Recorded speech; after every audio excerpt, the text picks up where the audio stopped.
വീട്ടിലിങ്ങനെ വെറുതെ ഇരിക്കുമ്പോഴേക്കും ഓരോ ക്രേവിങ്സും വിശപ്പുകളൊക്കെ വരുന്നത്. അങ്ങനെ ഉണ്ടാക്കി നോക്കിയൊരു സംഭവമാണ് ഈ ഒരു റോള്. ഇതിൻ്റെ റെസിപ്പി എങ്ങനെയാണെന്ന് നോക്കിയാലോ?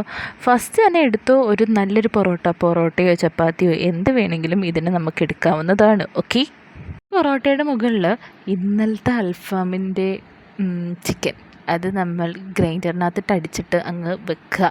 എന്നിട്ട് പിന്നെ മുട്ട ചിക്കിയതും കൂടെ അതിൻ്റെ പുറത്തേക്ക് വെക്കുക. മുട്ട വേണമെങ്കിൽ ചിക്കാം, അല്ലാതെ ഫ്രൈ ചെയ്യാം. അതൊക്കെ നിങ്ങളുടെ ഇഷ്ടം പോലെ എന്ത് വേണമെങ്കിലും കാണിച്ചു.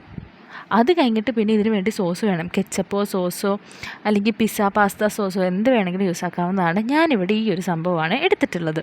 അത് കഴിഞ്ഞിട്ട് നമുക്ക് വേണ്ടിയിട്ടുള്ളത് വേണമെങ്കിൽ മാത്രം ചില്ലി ഫ്ലേക്സ് ആഡ് ആക്കുക. ഇവിടെ എൻ്റെ കയ്യിൽ ഉള്ളത് കൊണ്ട് ഞാൻ ഇട്ടു എന്ന് മാത്രം. അത് കഴിഞ്ഞിട്ട് അനാവശ്യത്തിനായിട്ട് പിന്നെയും നമ്മൾ ചിക്കൻ ഇടുക.